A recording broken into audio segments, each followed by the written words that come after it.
President Trump's four-day tour of the Middle East has secured major investments and forged geopolitical agreements. So how does this impact national security and regional stability?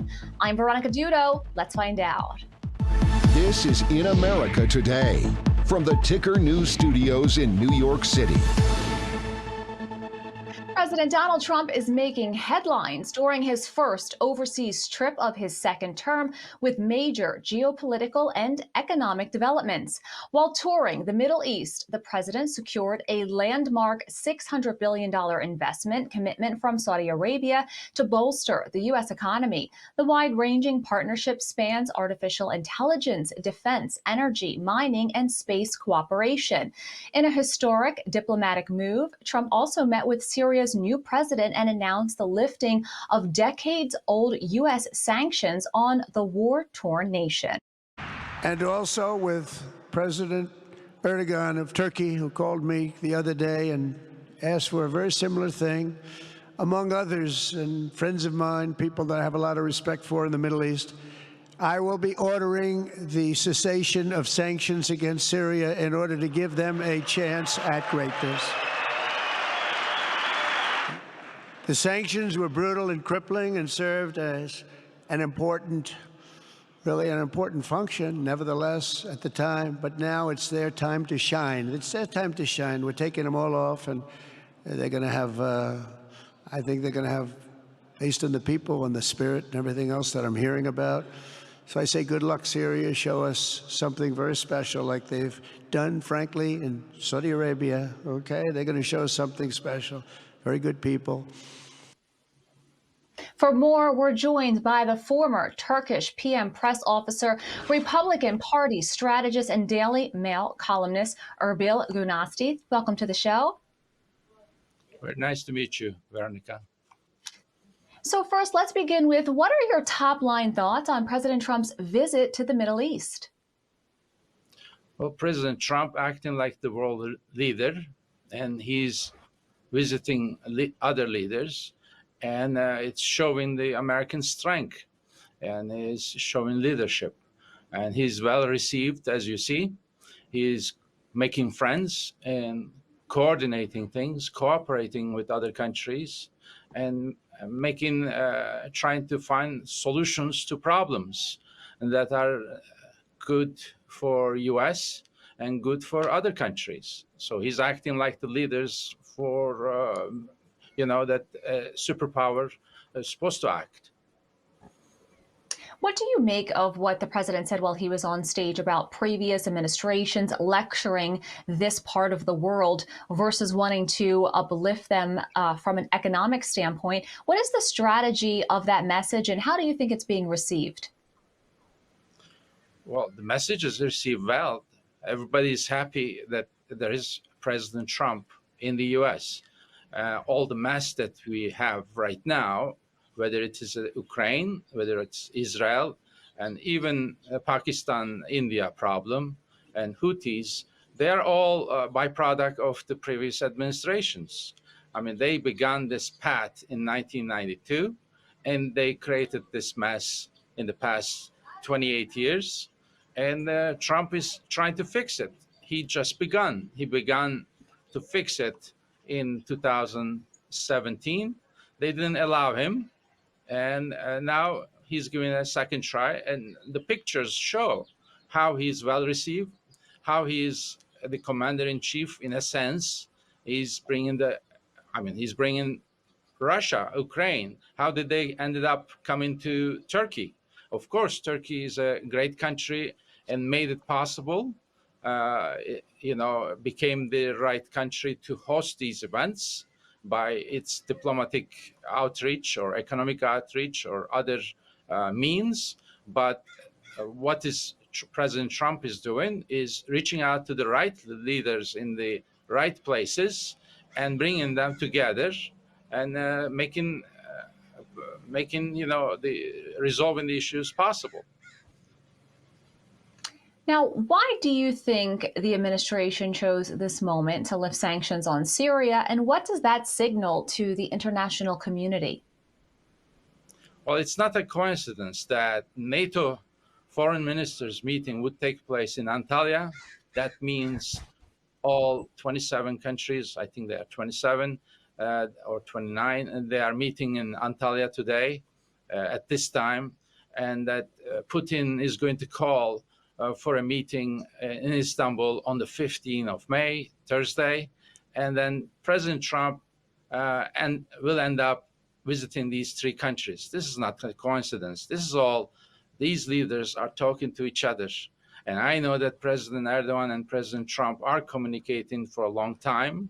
And, you know, I wouldn't give exact date, but they have begun this dialogue in Buenos Aires in the G20 meeting in 2018. And this is a culmination of lots of dealings that President Trump is doing behind the scenes. And this is the end of it. It's coming to an end with a grand finale in a sense. But at the same time, this grand finale is also the beginning of something new, because no peace is going to be achieved with one meeting in Istanbul between Ukraine and Russia. It's only that they are going to start negotiating what they have been negotiating behind the scenes. Don't forget how President Zelensky visited President Trump and how it was portrayed. Well, that's what we saw. What happened behind the scenes is not, is not disclosed altogether. Then the other picture we saw in Europe when President Trump told President Macron to stay away, I'll talk 10 minutes with President Zelensky. What transpired there too?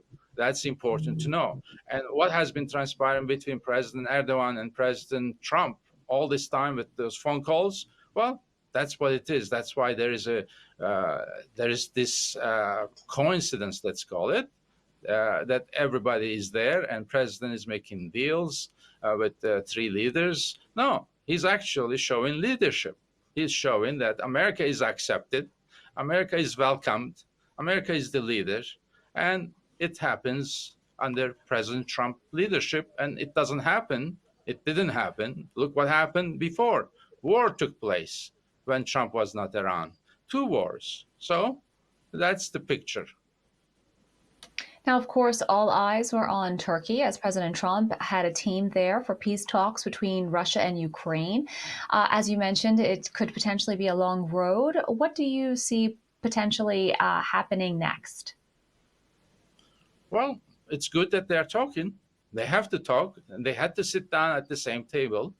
American delegation is in Antalya in the southern part of Turkey, but there's another delegation in Istanbul, but it's not part of the meetings. That's the Russian and Ukrainian delegations are meeting, and President Zelensky is in Ankara with President Erdogan. So they are all coordinating, and they are all talking, coming to a sense. There are differences, both sides, warring parties have differences, and this is the table where they are going to talk, and not under the pressure of the globalist forces or the European leaders that are against such get-togethers. These are the leaders who want peace, and so this is the beginning of the peace process. It's going to take a long time. It's going to take months, years, between two countries. The issues do not get resolved overnight. It takes time. But it's a good start. Now, with about 30 seconds left, President Trump threatened to impose new tariffs on Russia if peace talks are stalled. Is this an option? Well, these are all public comments. There is public comments, there is private dealings. Leaders talk to each other privately, and they will never divulge what they are talking, and we will only know afterwards. As a soundbite, of course, President Trump has to put its stand for the public consumption. So does Putin by not coming to Istanbul for this meeting. Why he doesn't come? He's not rebuffing it. He's not, putting down President Zelensky. No, there is there's a reason for that, why he doesn't come, why President Zelensky is in Ankara, why President Trump is there. These are all, this is for public consumption to see, but there are undercurrents besides what they are saying. So it's not an open threat. Yes, it's a stand by a country that I can put the sanctions, but President Trump doesn't have to say this thing to Putin over the phone. They know what means they have against each other. This is a balance of power in action, but we as public, we are watching it. We are not watching as private people that are behind the scene. Erbil Gonasti, thank you so much for your time today. Thank you. Very nice to be with you. More Ticker coming up.